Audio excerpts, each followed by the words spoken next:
देश विदेश की सच्ची खबर सच के साथ। आप देख रहे हैं नेशनल इंडिया न्यूज।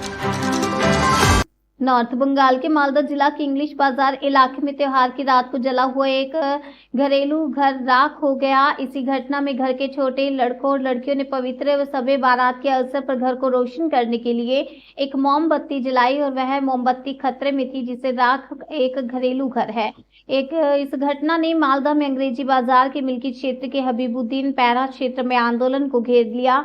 ये बताया गया कि प्रभावित घर के मालिक का नाम अमरुद्दीन शेख है। यह पता चला है कि घर के छोटे बच्चे शब बारात महोत्सव के अवसर पर घर को रोशन करने के लिए मोमबत्ती का जश्न मना रहे थे। उस समय आग मोमबत्ती से घर तक फैल गई। स्थानीय लोगों ने आग बुझाने की घटना को देखा, तब तक आग फैल चुकी थी। ये बताया गया कि डुमकल की एक इंजन घटनास्थल पर आया और आग को काबू किया गया।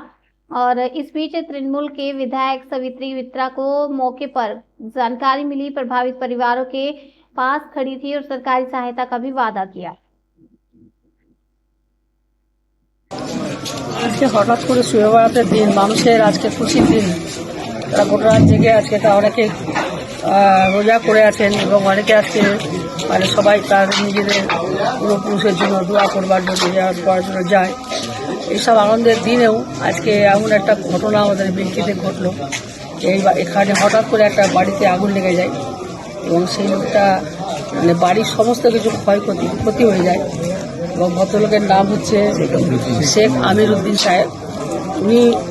উনি হকারি করেই ওনার সংসার চালান এবং দীর্ঘদিন কষ্ট করে খেটে যে বাড়িটার মধ্যে তার জিনিসপত্র মানে করেছিল, সেখানে দেখা গেছে যে ইলেকট্রিসিটি থেকে শর্ট সার্কিট হয়ে লাইনটা ওখানে মানে বাড়িটা নষ্ট হয়ে যায়, আগুনটা লেগে যায় এবং তাদের মেয়ের বিবাহের যে টাকা পয়সা ছিল 4-5 লক্ষ টাকা এবং তাদের বাড়িতে 3-4 ভরি সোনা এরকম যা ছিল 5 ভরি মতন সবগুলো সোনা, এগুলো সব পুড়ে গেছে এবং কোনো কাগজপত্র কোনো প্রমাণ কিছু নেই, সব পুড়ে ছাই হয়ে গেছে। সেটা চাইলে এটা গরিব মানুষের পক্ষে এটা খুব কষ্টকর। আমরা জেলা সমাহর্তার কাছে ফোন করেছি এবং উনিও আমাদেরকে বলেছেন যে উনি সহযোগিতার হাত বাড়িয়েছেন এবং বিডিও সাহেব ওনারাও আসছেন। আমিও ঘটনাস্থলে এসেছি। এবার চোয়ালি আমাদের এক্স প্রধান, উনিও আমাদের সঙ্গে সবার আগে থেকে ওনারাই কাজ করছেন। আমাদের এখানে আছেন তাফাজুল, আমাদের অঞ্চলের দায়িত্বে আছেন, দুলাল থেকে শুরু করে আমাদের অনেকেই আছেন। সবার কথা আমি বলছি আর কি, এখানে মানুষগুলো সবাই। এবং সেই সময় একটাই লাভ আমাদের, আমার গ্রামের যে ছেলেরা এবং আমাদের আইসি সাহেব ওসি সাহেব আমাদের দীর্ঘক্ষণ থেকে মিল্কিতালা থেকে উনি খবরটা ওনার কাছ থেকে আমি পাই, উনি আমাকে বলে ফোন করেছিলাম বলে।